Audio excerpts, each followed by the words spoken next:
नमो नमः मित्राणि सादरं वन्दनानि अभिनन्दनानि च। ये हि मित्र संस्कृतं पठामः। संस्कृतभाषा शिक्षणस्य आभासीय कक्षायां पुनः भवतां सर्वेषां स्वागतम् अभिनन्दनं च। मित्राणि कथं सन्ति भवन्तः? प्रायः सर्वे संस्कृतस्य अध्ययने निरताः सन्ति इति अहं चिन्तयामि। कारणं मेरे एक व्यक्ति ने मुझे फोन किया और एक प्रश्न पूछा है। श्रीमान, ये छात्रः पठति, ये जो वाक्य है, और यानी छात्र पढ़ता है किंतु शिक्षक पढ़ाता है, तो ये पढ़ाता है का संस्कृत क्या होगा? जिज्ञासा उचित ही है उनकी। तो आज पढ़ता है और पढ़ाता है, लिखता है और लिखवाता है, जाता है और जाने के लिए प्रेरित करता है, भिजवाता है, आदि जो विषय है, इस पर हम आज अपनी बात आपको रखने जा रहे हैं और उनके प्रश्नों का उत्तर भी है। हमारा वो सब्सक्राइबर भी हैं, इस कारण से सब वीडियो हमारा वो देखते हैं, तो उन्हें उनके प्रश्नों का उत्तर भी मिल जाएगा। जैसे आइए हम पहले एक वाक्य का प्रयोग करते हैं, उस पर हम आगे बढ़ेंगे। वाक्य है,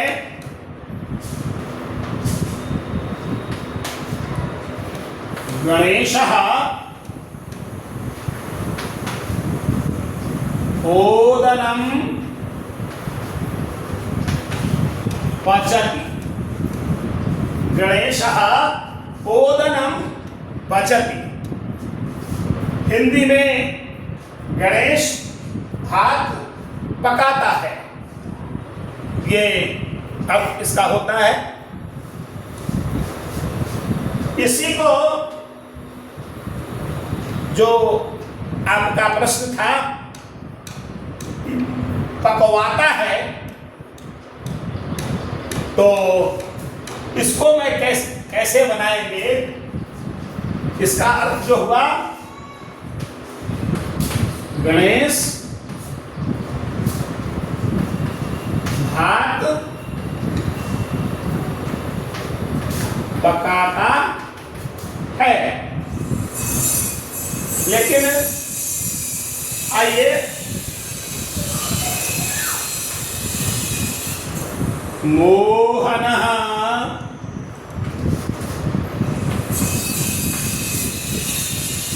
गणेशेन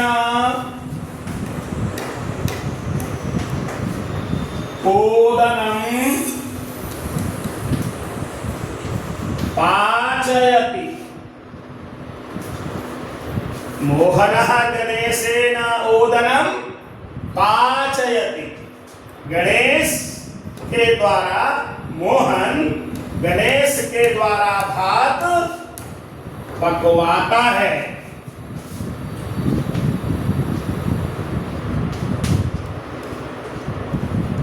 मोहन गणेश के द्वारा भात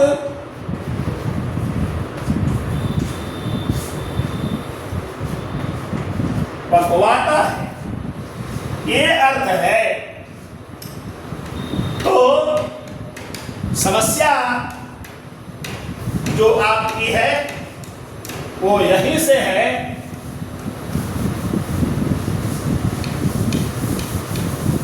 पचति पाचयति। पचति पाचयति। आइए इसको हम ऐसा लिखते हैं क्रम में,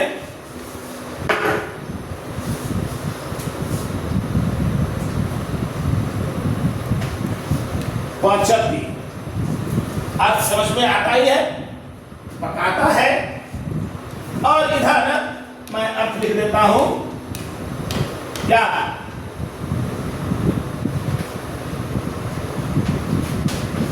पाचयति। तो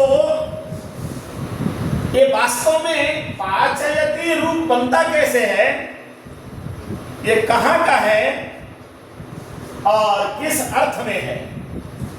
तो मित्रों,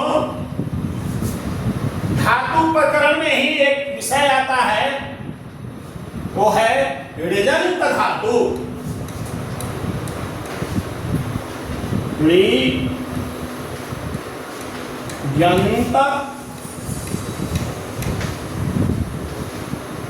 धातु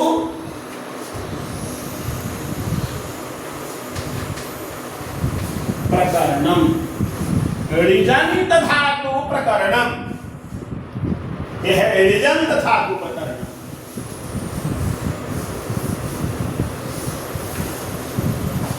तो ऋजंत और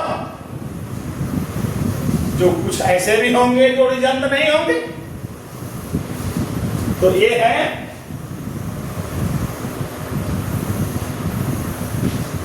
अऋजंत।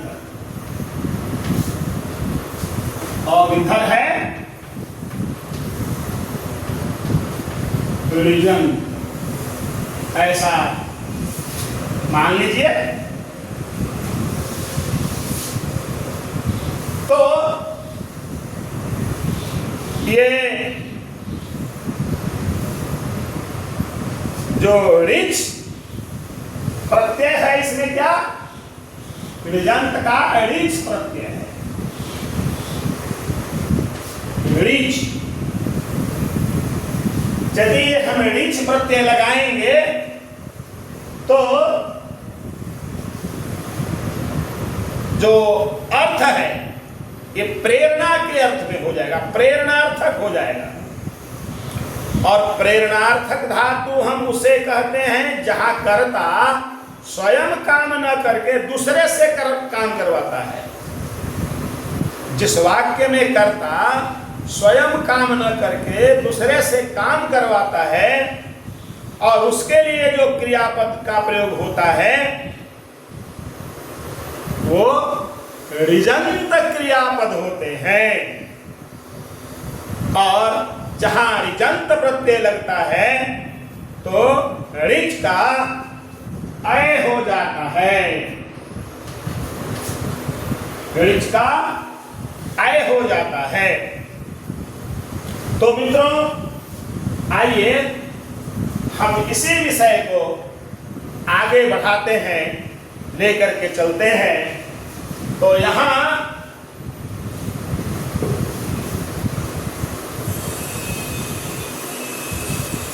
यदि ऋच नहीं लगा है तो वो जस का तस रहेगा। कभी कभी ऋच प्रत्यय जहां जुड़ता है तो अकर्मक धातु भी सकर्मक हो जाता है। इसको भी हमको ध्यान में रखना चाहिए। तो ये जो पचति अभी वाक्य में आपने देखा था, ये अऋजंत क्रियापद है, ये अऋजंत क्रियापद है। और जो आपने पाचयति इधर देखा था तो कैसे बना था वो? तो पच धातु है, पच धातु से ऋच प्रत्यय करने पर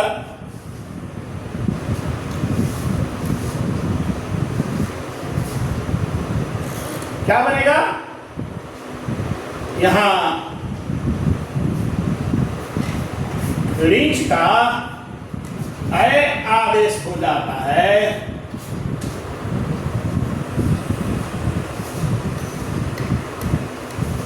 और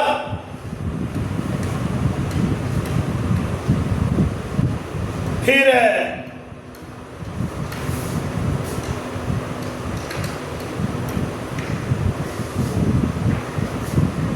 लट लकार में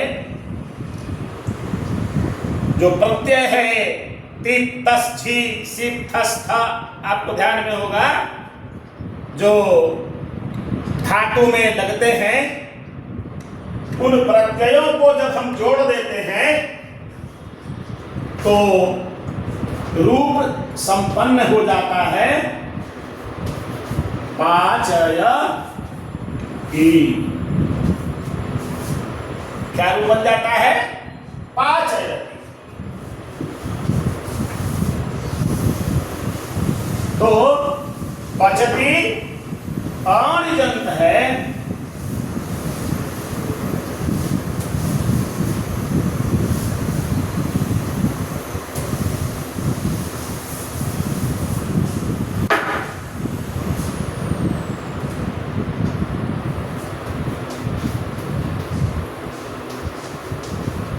अणिजंत रूप भी कह सकते हैं।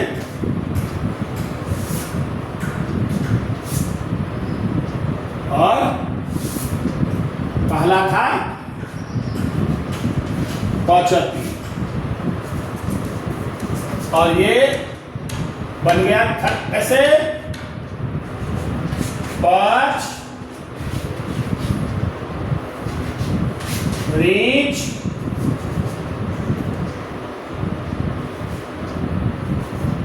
पच अय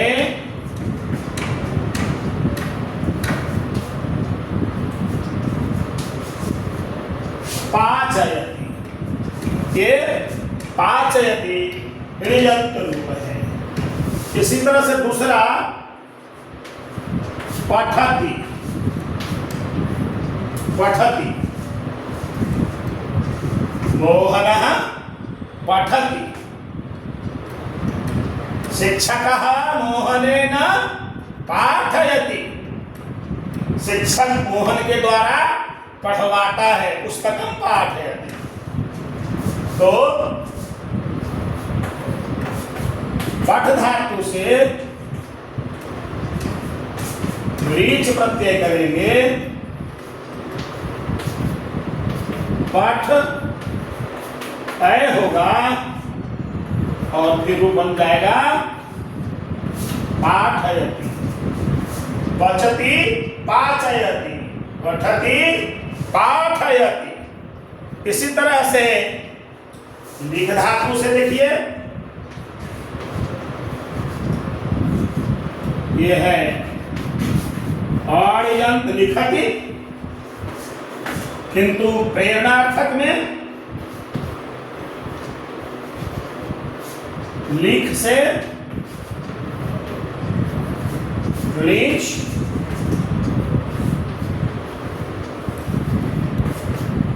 लिख से अय, और ये लेखयति रूप बनता है इसका। लिखति लेखयति, ये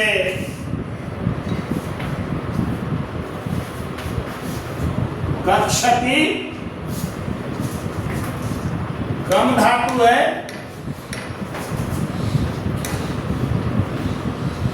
रीच प्रत्यय करते हैं,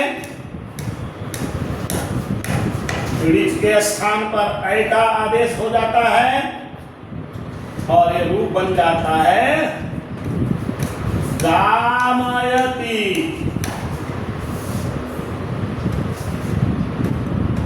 गच्छति गामयति।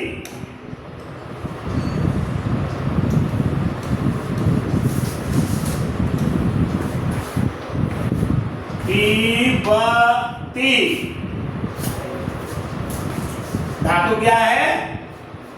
पा धातु है। रीच प्रत्यय, फिर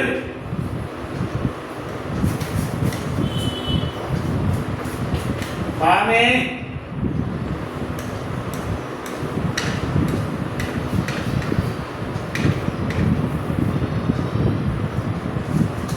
में आय हो जाएगा और रूप बनेगा पाययति।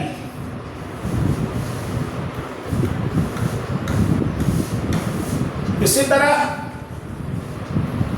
दूसरा देखें,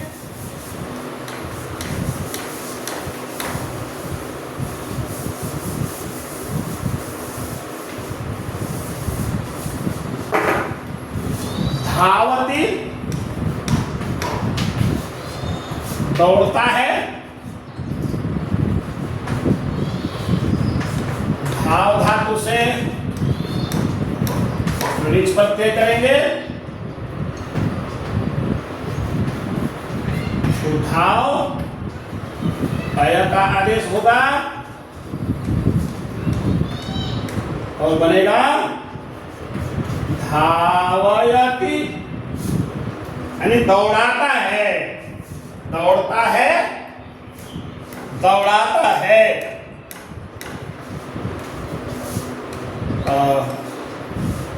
स्मृति धातु है,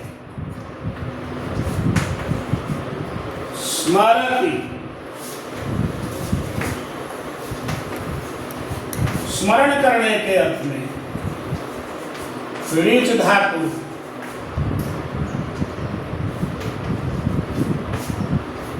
अस्मृति जो आया और रूप बनता है अस्मारयति। याद कर, स्मरति याद करता है, स्मरण करता है, और स्मारयति स्मरण करवाता है।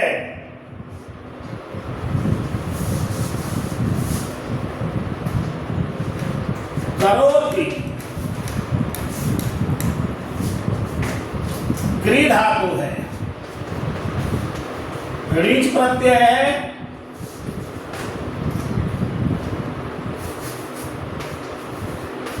क्री में अय और रूप बनता है कारयति। तो ये ऋजंत रूप है, कह सकते हैं। ऋजंत जहां लगते हैं उसके ए रूप बनते हैं, जहां ऋजंत नहीं लगते हैं और ऋजंत रहते हैं उसका ऐसा स्वरूप होता है। तो बहुत सारे ऐसे क्रियापद हैं, मिलति, मेलयति, तिष्ठति, स्थापयति, शृणोति, श्रावयति, पश्यति, दर्शयति। ऐसे पाठ्य पुस्तकों का आप अनुशीलन करिए। अपनी पाठ्य पुस्तकों में जब आप देखेंगे तो आप अनुभव करेंगे, और ऐसे पदों का जब संग्रह करेंगे तो निश्चित रूप से ऋच प्रत्ययांत, ऋच प्रत्यय से बने हुए जो पद हैं उसका ज्ञान आपका बढ़ेगा। माँ सरस्वती आप सबकी बुद्धि को विमल करे। आगे भी आपका जो प्रश्न होगा, जो संदेह होगा, मैं उसका निवारण करने का यथासंभव प्रयास करूंगा। यथासंभव कहने का तात्पर्य यह है, यह व्याकरण एक महासागर है। अनेक रत्न इसमें पड़े हुए हैं, अनेक जानकारियां हैं, अनेक सूत्र हैं और असंख्य शब्द बने हुए हैं। जो हम जीवन में प्रयोग करते आ रहे हैं। और जितने भी सारे शब्द हैं सब में धातु है, प्रत्यय है, धातु है, प्रत्यय है। इसलिए अभ्यास ही हमारा गुरु है, वही हमारा आचार्य है। अभ्यास से ही हम सीखते हैं। सीखिए, आगे बढ़िए। इसी शुभकामना के साथ आज इतना ही। आगे फिर दूसरे विषय के साथ मैं आपके सम्मुख आऊंगा। तब तक के लिए नमो नमः, पुनर्मिलामः।